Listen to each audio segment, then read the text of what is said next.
Hello everyone, welcome to my YouTube channel learn with Phoenix. अभी जो हम question देखने वाली है एलेक्स एंड ट्रेन। और अगर आपने इस क्वेश्चन को ट्राई नहीं किया होगा तो मैं आपको कहूँगा आप एक बार ज़रूर ट्राई कीजिए। गलत ही सही, लेकिन एक बार कोड लिख के लीजिए और उसको एक बार सबमिट भी करके देखिए कि गलत हो रहा है तो कहाँ पे हो रहा है। So let's go with the question. So statement में बहुत सारी चीज़ें दी गई थी। मैं आपको एक एक स्टेप से बताऊँगा कि क्या क्या दिया करता है। यहाँ पे एक बेसिकली एलेक्सी नाम का एक यूज़र है। ये ट्रेन से ट्रैवल कर रहा है और ये ट्रेन जो है वो एन स्टेशंस पे रुकती है। अब जब कोई भी ट्रेन स्टेशन पे रुकती है तो उसका आने का एक समय होता है जिसे अराइवल टाइम कहते हैं, उसका निकलने का समय एक होता है उसे डिपार्चर टाइम कहते हैं। और जो बीच में जिस वक्त के लिए वो ट्रेन रुकती है उसे हॉल्ट पीरियड कहते हैं। सो मान लो कोई स्टेशन है जहाँ पे ट्रेन 10 बजे आती है, वहाँ से 15 बजे निकलती है, तो जो बीच में 5 मिनट टाइम का जो स्पेस हुआ, टाइम स्पेस, उसे कहते हैं हॉल्ट पीरियड। वैसे 15 बजे निकलती है, इस क्वेश्चन में से AM PM या फिर 24 आवर क्लॉक कंसिडर नहीं करना था, बस आपको यूनिट टाइम के साथ चलना था। सो ऐसे दिया गया था। और साथ ही साथ आपको एक इंटीजर्स दिए हैं, एन इंटीजर्स। हर स्टेशन के करस्पॉन्डिंग एक इंटीजर है। उस इंटीजर की जो ये है, like that integer corresponds to the extra time that the train takes to reach the station. मतलब मान लो किसी वजह से अगर कुछ ले एक्स्ट्रा टाइम लगता है तो वो हर स्टेशन के करस्पॉन्डिंग एक एक इंटीजर दिया गया था।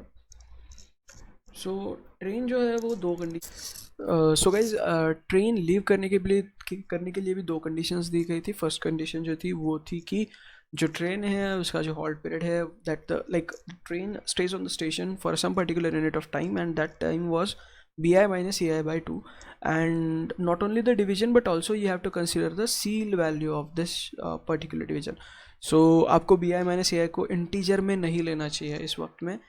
मतलब कि बी आई माइनस ए आई का जो वैल्यू है वो आपको किसी फ्लोट वेरिएबल में स्टोर या फिर डबल वेरिएबल में स्टोर करके उसका आउटपुट लेके फिर आप उसको किसी इंटीजर में स्टोर कर सकते हो। और current time is greater than equal to B आई।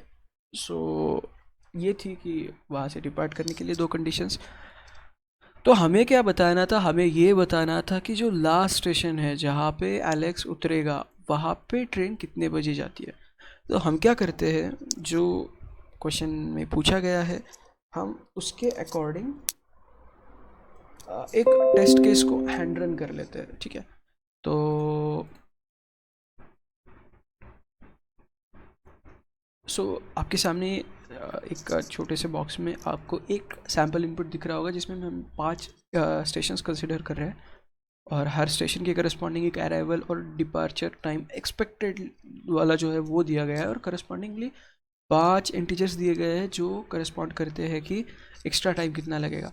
देखो, फर्स्ट स्टेशन में आने के लिए एक्स्ट्रा टाइम 1 घंटे का लगा, तो ट्रेन कितने बजे आई? 2 बजे आई, है ना। और एक्सपेक्टेड 4 बजे निकलनी थी, तो हमें हॉल्ट पीरियड पहले कैलकुलेट करना होगा। हॉल्ट पीरियड कितना होगा? 4 माइनस 1/2 कितना होता है? 1.5 होता है। 1.5 की सील वैल्यू कितनी आएगी? 2 आएगी। सो 2 बजे उस स्टेशन पे ट्रेन आई और 4 बजे वहाँ से निकले। अब जो और एक चीज़ इस क्वेश्चन में दी गई थी वो थी कि जो नेक्स्ट स्टेशन है वहाँ पे ट्रेन कितने बजे जाती है? A of i+1 minus B of I plus जो एक्स्ट्रा टाइम लगता है वो कंसिडर करना था। अगर आपने क्वेश्चन पढ़ा होगा तो आपको यहाँ पे दिया होगा कि देखो, the train needs exactly time to travel from station i-1 to station i। तो ये वो वक्त है जो स्टेशन को लगता है पिछले स्टेशन से जाने के लिए, मतलब पिछले स्टेशन से अगले स्टेशन तक जाने के लिए।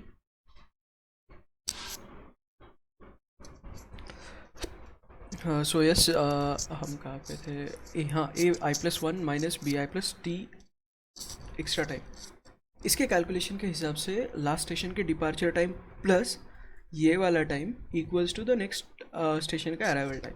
मतलब देखो, 4 यूनिट टाइम पे पिछले स्टेशन से ट्रेन निकली, तो ai+1 कितना है? 7 माइनस bi कितना है? 4 प्लस एक्स्ट्रा टाइम कितना है? 2। So this will be equal to 5। तो 4 + 5 कितना आता है? 9। तो अगले स्टेशन का अराइवल टाइम जो है वो 9 रहेगा, 9। अब हमें क्या करना है? ये मत सोचो कि आप ट्रेन यहाँ पे 9 बजे आ चुकी है, ट्रेन आने वाली है, तो आने से पहले आप हॉल्ट पीरियड कैलकुलेट कर लो।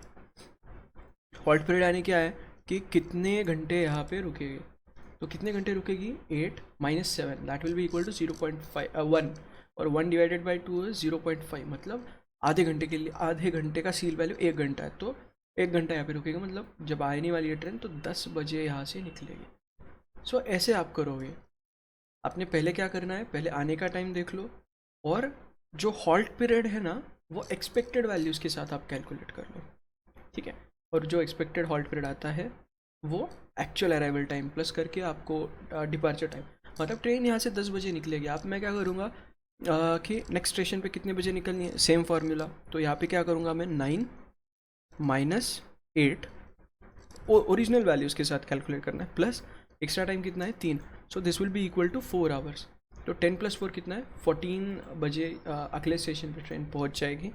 सो अब हमें क्या करना है, ओरिजिनल जो वैल्यूज है, ओरिजिनल का मतलब मेरा क्या है कि आप ये जो 14 है ये आप कैलकुलेट करके निकाल रहे हो, अच्छा लेट हो के ऐसे हो के 14 बजे आएगी, लेकिन एक्चुअल में तो कितने बजे आने वाली थी वहाँ पे ट्रेन, 9 बजे आने वाली थी, ठीक है। तो 9 और 10 ऐसे हॉल्ट पीरियड कितना था, 1, तो यहाँ से 15 बजे निकलेगी। अब नेक्स्ट स्टेशन पे कितने बजे पहुँचने वाली है, so 13 minus 10 will be equal to 3 plus 4, है ना, that will be equal to 7, तो 15 + 7 will be equal to 22, right. So 22 आया। Let me see if I should not have committed any mistake, तो 9 10 14 15, राइट। अच्छा ये केस चल रही है हमारी अभी, ठीक है। सो अब जहाँ पे 13 बजे आने वाला था वहाँ पे 22 बजे आएगी ट्रेन, तो 22 बजे आएगी। So let's go for the next halt period, so 15 minus 13, फिर यहाँ पे भी 1 ही घंटे का हॉल्ट पीरियड है, सो यहाँ पे आएगा 23। सो जो सेकेंड लास्ट स्टेशन है वहाँ से ट्रेन 23 बजे डिपार्ट करेगी। अब हमारी फाइनल स्टेज है कि अब कितना घंटा लगेगा, अब कितने घंटे लगेंगे नेक्स्ट स्टेशन पे जाने के लिए, तो वो किसे निकलेगा, same formula, 19 minus 15 plus of 5 last station के corresponding extra period, so this will be equal to 9, और 23 + 9 that will be equal to 32। So 32 is the time when, जब स्टेशन पे ट्रेन लास्ट वाले स्टेशन पे जहाँ पे हमारा यूज़र एलेक्स उतरेगा वो स्टेशन का टाइम है 32।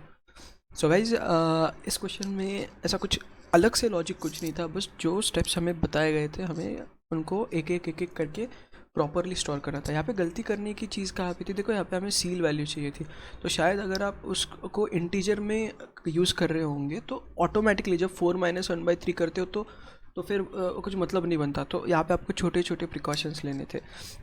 और साथ ही साथ हॉल्ट पीरियड कैलकुलेट करते वक्त आपको नई वाली अराइवल वैल्यू नहीं कंसीडर करनी, जो पुरानी एक्चुअल में ओरिजिनली हमें दी गई है उसके अकॉर्डिंग हॉल्ट पीरियड कैलकुलेट करना था। सो आई होप आपको समझ में आया होगा। मैं आपको एक बार बस कोड बता देता हूँ, कोड में ऐसे कुछ अलग कुछ नहीं है, बस जो चीज़ें हमने कंसीडर की उसके अकॉर्डिंग। पहले 2 एरेज लिए, ठीक है। हमने एरे मतलब एरे में कैसे किया देखो, एरे में हमने कैसे किया देखो कि हमें पेयर में वैल्यूज़ लेनी थी, अराइवल डिपार्चर, तो मैंने 2 एरेज कंसिडर किए। एन स्टेशन के अकॉर्डिंग एक अराइवल का एरे, दूसरा डिपार्चर का एरे, और उसका एक पेयर बनाया। अगर आपको मेक पेयर के बारे में नहीं पता तो आप GFG या किसी भी साइट पे आप मेक पेयर इस फंक्शन के बारे में देख सकते हो। तो ये एक्चुअल में जो पेयर है वो बनाएगा, और हमने पेयर को एक वेक्टर में डाला है ना, जैसे तो एक वेक्टर के हर इंडेक्स पे एक पेयर रहेगा और हर पेयर में एक अराइवल डिपार्चर वैल्यू रहेगी। और साथ में एक तीसरा एरे कंसिडर किया। इस एरे का काम ये था कि जो एक्स्ट्रा टाइम लगने वाला है वो वैल्यू स्टोर करने के लिए।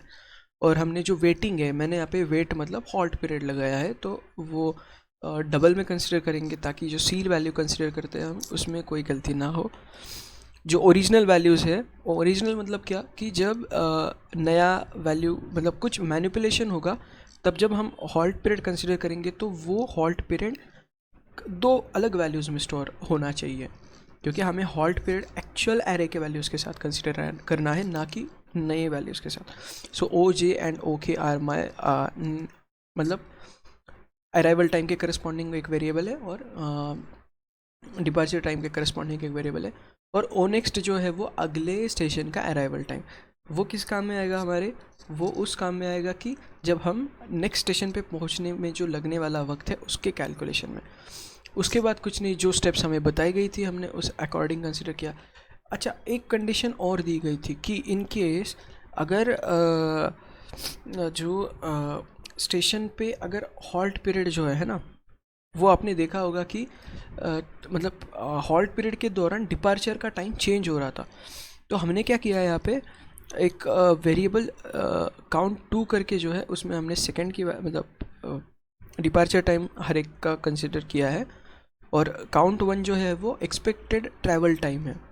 ठीक है, तो जहाँ कहीं भी आपका डिपार्चर टाइम बदलेगा, मतलब अराइवल टाइम बदला, फिर आपने अराइवल टाइम में हॉल्ट पीरियड लगाया, और फिर आपका डिपार्चर टाइम बढ़ गया, तो उस डिपार्चर टाइम को हमने अपडेट किया है। कहाँ पे अपडेट किया है हमने, एक CN2 काउंट 2 नाम के वेरिएबल में, जिसमें हमने डिपार्चर टाइम स्टोर किया। बस वही था, और उसके बाद हमने उसे आउटपुट कराया। सो आई होप आपको समझ में आया होगा गाइस। अगर आपको समझ में नहीं आया तो इसका मतलब यही है कि कहीं ना कहीं आप इसके स्टेप्स छूट रहे, क्योंकि इस क्वेश्चन में लॉजिक नहीं था, बस स्टेप्स थे। तो आप पेपर पेन लेके इस क्वेश्चन की किसी एक टेस्ट केस को ट्राई कीजिए।